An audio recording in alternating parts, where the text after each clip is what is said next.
Welcome back to our channel. Today I'm making an anniversary video. 6 months experience with the Pimax Crystal as a beta tester. And I want to walk through some of the things that I've seen change over the course of that time. One thing that's changed is this hardware firmware thing here. We've got the Pimax Client, or Pimax Play as they call it. And on it you can go to the store, you can buy things, games to play. I've actually got Wandering in Space, but I recently somehow screwed it up and I can't access it anymore. I'm not sure what Survivor is, but I'm going to get it one of these days. So there aren't a lot of games on the Pimax store, but they're getting to be more. There is a horror game here. And in standalone mode, there are some games that work quite well. I've only tried a couple of them, but they work quite well. I can launch games from my assets, although again, I was farting around with some settings today, and somehow I managed to lose all of my Steam games. So I think I'll have to import them again, but that's another thing that's changed. Now with this Pimax client, I can manually import games, which is really cool. What else has changed? Well, if we go to here, click on Pimax Crystal. I'm using no base station. I'm not using any base stations. I'm using the regular Pimax headset with its inside-out tracking, and that's something that has improved quite dramatically, I think, for me. It was always pretty good for me in flight sims, but I was fooling around with it a bit in a game called Exorcist. And it's a series of Exorcist games based on the movie. I had a small role in the first one and the last one, and it was great fun. And it worked fine. My biggest problem was that the game is an older one and it's designed for different controllers, and so I couldn't figure out how to use some. I could pick it up. I could pick up the radio, for example, but whenever I tried to use it, I dropped it. So I've got to do a little looking into that.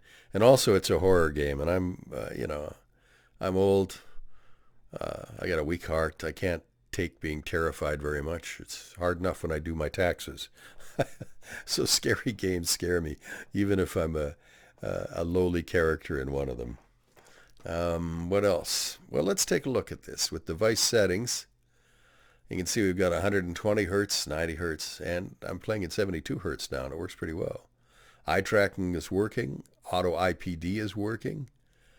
It'll even, if I click this, tell me if the headset's in the wrong spot on my head and my eyes aren't centered through the optical center of the lenses. Now, once you get that sorted out, I don't need to have that on anymore because I sort of know how to put the headset on my head, but it is actually something you need to know. Some reviewers had problems with distortion, and I'm pretty much convinced it's because they didn't have their eyes in the center of the optic median, the optic center of the lenses. Now, these glasses, spheric lenses, are very sensitive to that. So this is a nice thing that Pimax has done. It really does help you. But once you got it sorted out, you can turn it off. Eye tracking calibration, that's by Toby, and it works really well. The first couple of iterations were tricky, but now it works fine. I love auto IPD because my IPD is narrow. It's 58.4. And I had a terrible time getting my IPD set properly on the Pimax 8KX. It just wasn't designed to go as low as my IPD. Most people's eyes are farther apart. My mother always said that you couldn't trust a man whose eyes were too close together. And then she looked at me with kind of narrowed eye, and it always made me nervous. Yeah. Anyway, that was my mom. What else do we have here? IP adjustment. Now you can adjust some things in decimal points now. We'll get to that in a minute. But you can also adjust sound mode for standard or low latency. And I've got it in standard mode. I don't really notice very much latency. If you do, you can use low latency, and I think it reduces the quality a little bit. Now here, the controller simulates the index controller. Well, that's a good thing.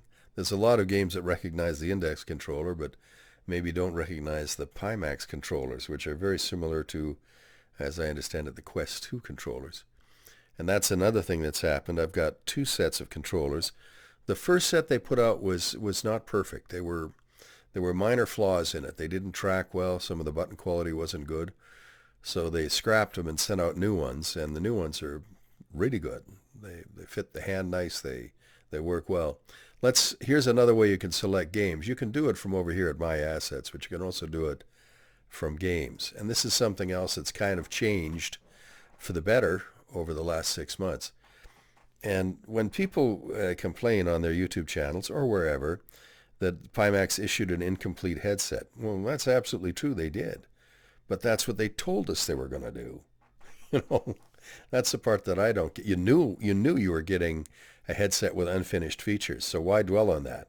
Pimax said they were going to get the features implemented as best they could by fall, and for the most part they've done that. I think the wireless module still isn't working, and they're just about to bring through pass-through mode, which will be really cool. But wireless could take a while. But everything else is working. I mean, standalone works. IPD is working. Auto IPD. Dynamic foveated rendering is working. And we get a lot of help from Matt Buccianeri there with his great work on the OpenXR toolkit and the Pimax XR OpenXR runtime, which really helps. So I can select games from here too. Right now I've got it selected for Flight Simulator, which is nice. And I can select render quality as balanced, or I can customize it. And here it's set for 75%. Well, it used to be it would jump from 75 to 1 to 1.25 to 1.5 and so on. But now I can adjust it up in increments of 100th. Cool, eh? Let's set it to 112. Because that's about how old I feel today. I'm going to turn foveated rendering off, because I'm just going to try it that way today. I don't always have a reason. Smart smoothing I'm going to leave off, because I want to use turbo mode in Matt's OpenXR toolkit, and it doesn't play well with smart smoothing. That's in Flight Simulator, right? We'll apply that. Now let's take a look at, well, I could play DCS, but I think I'll just stick to Flight Simulator for now. Yeah, let's give it a try. Okay, and then it's about, while I go have my lunch, Flight Simulator will load. But you won't have to sit through it, because I'll do what we call in the biz a cut edit. I'm not in the biz. I think it's called a cut edit. But anyway, that's what we're going to do.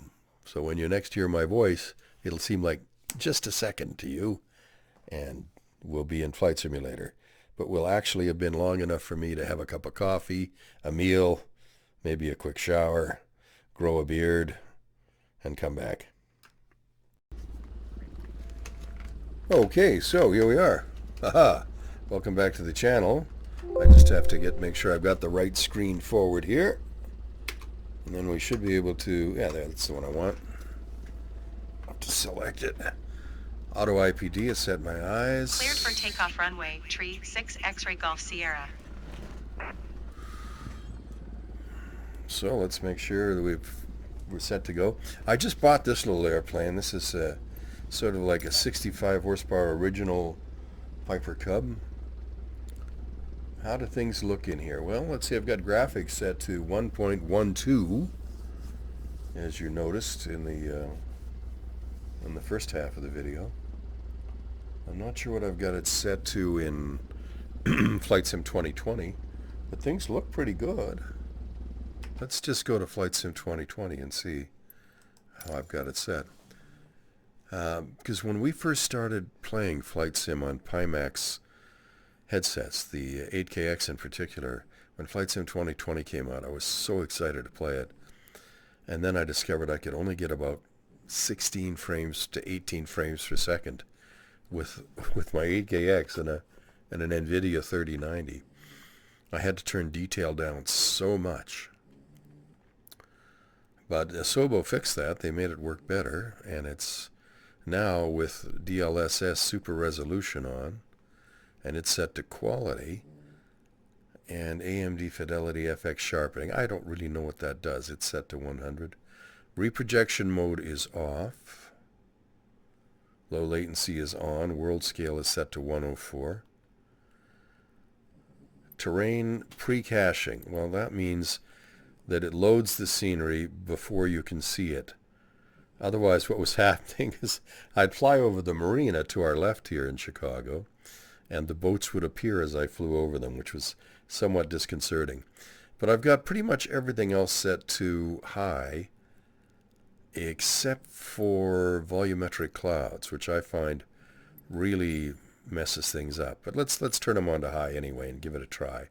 See what happens to our frame rate. And reflections, light shaft set to medium. I think we're good. Let's apply it and save. And let's see what we get in OpenXR. I think I set a target range. Sharpness 85%.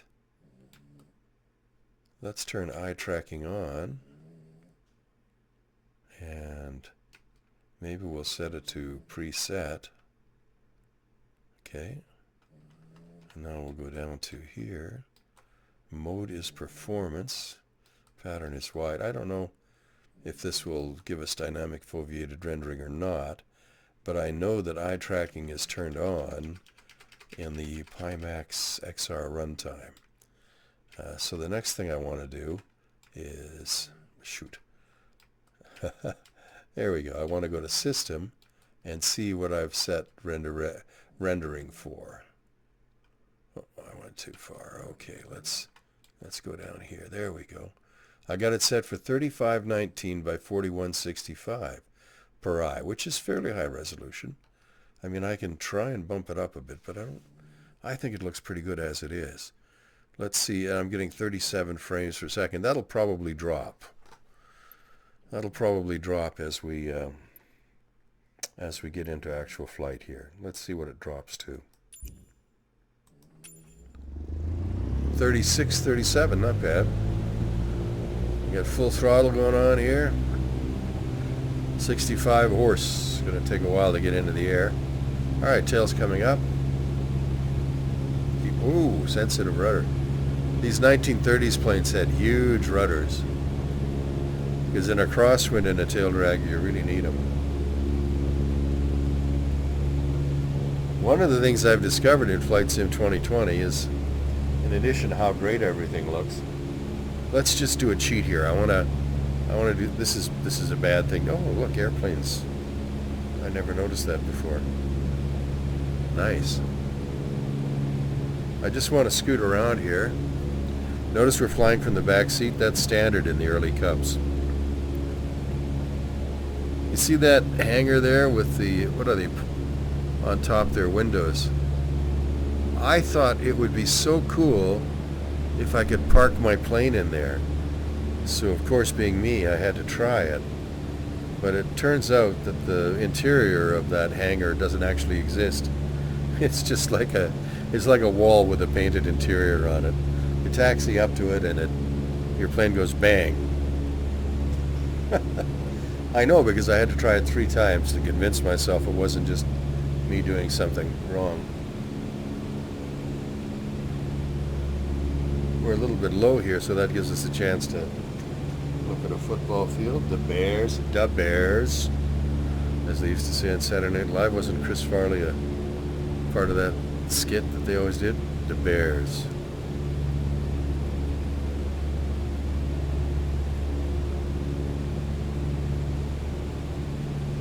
I'm not seeing any scenery tearing right now.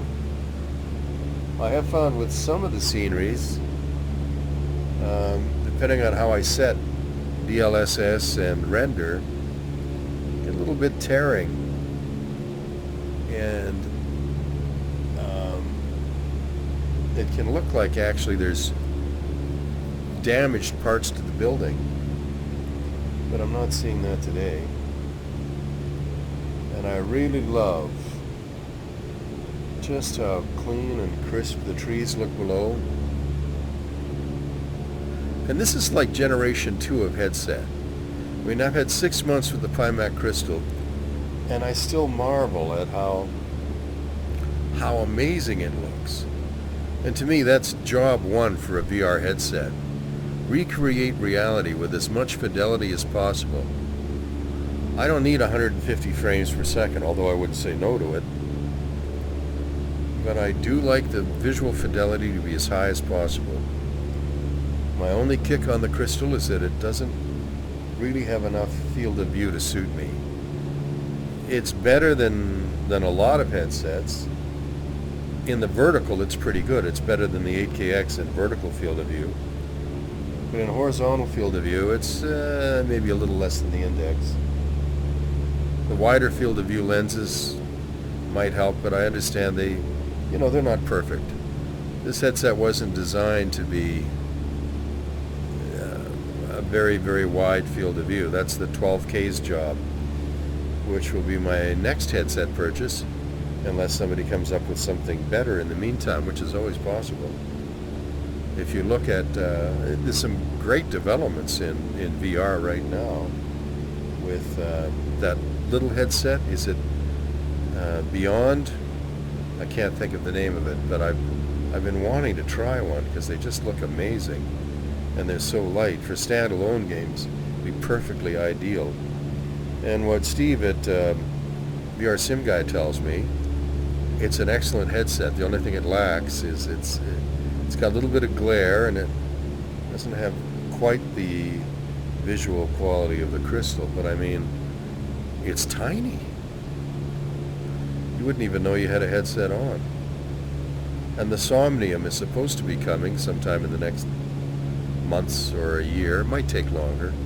I don't like to hold manufacturers to a deadline, even if they state it, because I've seen what happens when Pimax rushes stuff out before it's ready, which they've done a couple of times, And they did that with the Crystal. The launch was a bit of a schmozzle. But in fairness to Pimax, they told us they were going to do that. In their launch video, they said they were launching the Crystal and moving it out without all the features enabled, and they gave us a timetable for enabling the features, which they have mostly met, I think. In my case, they certainly have. Oh, I love flying over Chicago. That toddling town. I have a friend from Chicago. Maybe you know him? People do that to Canadians all the time. I was in Vegas one time, and somebody asked me where I was from, and I said so, and they said, "Oh, I know somebody from Toronto, Joe Blow. Maybe you know him?" I said, "Well, no, not really. Toronto's a 5-day drive from where I live, and well, I guess it'd be 30 hours of driving, and there's 3 million people in the GTA, so I don't know. It'd be a miracle if I did know the guy they were talking about, wouldn't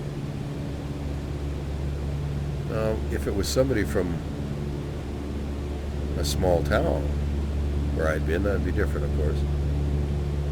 But it's like me, I mean, it's not like we're much better. I mean, I don't ask silly questions like that, but I can see how it could be done. It's not like I am an expert on American geography. Well, I can't name all the state capitals, that's for sure. I know where most of the U.S. states are, and I know a little bit about them because we studied it in school, but geography is one area where North Americans are weak, Americans and Canadians alike. I was a curriculum consultant for a year, and I had a teacher who wanted to teach geography, And the most recent curriculum guide I could find for it in Canada was dated 1969. So, we don't teach political geography, the geography of borders and so on, as much as we teach physical geography, which is the nature of the land. And even that, I don't know if we teach all that well anymore. But that's off track. I was talking about the Pimax Crystal. Well, I love this headset. And I'm always a little bit sad when reviewers who get the headset don't love it as much as I do. And sometimes it's just because it's not really their kind of headset. They do action games and they're jumping around all the time, and I don't think this headset would be great for that. It is a heavy headset and it's going to have some inertia. When you stop turning your head, the headset might keep going. I mean, I'm moving my head rapidly here and it's not a big problem, but I don't think I'd care to try jumping up and down and stuff. Mind you, I'm too old, fat, and lazy to do that anyway. But for flight simming, oh my God, it's amazing. I used to, play flight sim once a month or so, and spend most of my time in IL2, a little bit of time in DCS, and some other flying games. But once I discovered VR and Flight Sim 2020, I mean, I spend most of my time here because it looks so bloody amazing. And with VR, I almost feel like I'm back in my own little airplane. If you've ever been a pilot or loved something like flying, not necessarily flying, but like it, and then discovered you're not going to be allowed to do it anymore for whatever reason, it's a big chunk out of your life, isn't it? And when I started having my health issues, I could no longer fly airplanes, and I had to stop teaching, which was sort of my. Oh, look at the boat just formed underneath us, even though I had rendering on it. Anyway, I had to give up teaching, which was my vocation. I love teaching. I miss my colleagues. I miss the kids like you wouldn't believe. I taught grade 12 mostly, grade 11, and I sure had some wonderful, wonderful kids come through my classroom. They've grown up into terrific citizens and people I'm proud to know. And their parents were great. I miss everything about it, but I can't do it anymore, so. And I really miss flying. It's like somebody tore a chunk of my heart out, threw it on the ground in front of me. Had to sell my airplane, but now I've got VR flying, and it's not the same as real flying, but it's pretty close. Give me a motion seat and a force feedback joystick, and boy, I bet it would. If I could feel G-forces, it would be almost indistinguishable from real life. That's one thing these sims can't give you, is a sense of the force of gravity. If I push forward on the stick in a real airplane, you feel your butt come off the seat, and you can make a pencil float. You've actually got 0 G for a second. Likewise, if I pull hard, the airplane pushes you back.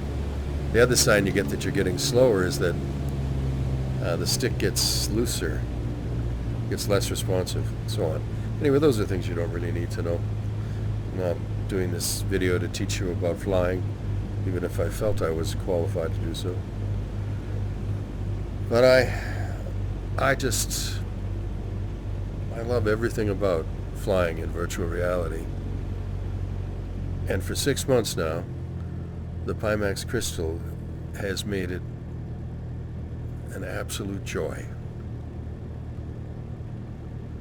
There's literally nothing I'd rather do on my computer,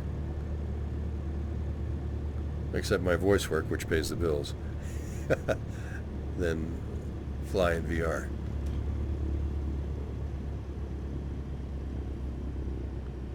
And the truth be known, ooh, that's not the best landing I ever did. Whew, that's hard on the gear. Needed to get straight. Do I have brakes in this thing? I kind of doubt it. Maybe. Just hold the nose up a little bit here. Let's go over the grass. Over the sign. Okay, we'll just park over here somewhere. I'll go by that hangar that I couldn't fly into. That's...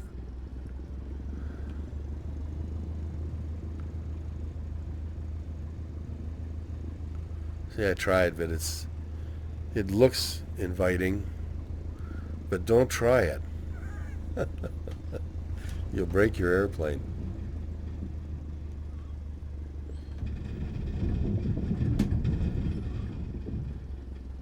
Yay, me. Okay. I was actually intending to face outwards, but let's pretend that I meant to do this. And you can marvel at my ability to swivel the airplane around 180 degrees. Let's forget that I only meant to do 90. Anyway, thank you for watching. My 6 months with the Pimax Crystal. I've had a lot of fun with it. I've had a lot of help from Pimax, and their technical support staff for me have been great. The headset's been, for me, all the way along, pretty much plug and play. And I think it has been for a lot of people, but for some people it's been quite a bit more difficult, and you have to acknowledge that too. But Pimax has been working resolutely to make it better and better all the time. And I can't wait to see what they do next with the Pimax 12K. And I can't wait to see what comes next from Valve. You know, what replaces the Valve Index? What about the Somnium? We're at a very exciting time in terms of VR computing. Now all we need to do is to get every headset at this level of quality and reduce the price by 2/3. If you could get the price of a good VR headset down to the price of a moderately expensive monitor, I think you'd sell an awful lot of them. I mean, look at how many headsets of Quest 2s they sold. Mind you, they were selling the Quest 2, as I understand it, below cost. But I mean, we're in a very exciting time, and I think it's only going to get better. So please stick with me on this channel. If you'd like to press the like button, I'd appreciate it. Maybe even subscribe. Dare I hope for that? Oh, I do. I dare hope for that. I'd love to have you join the channel and stop by again. And I'll keep updating it. We'll talk soon. Thank you so much for stopping by.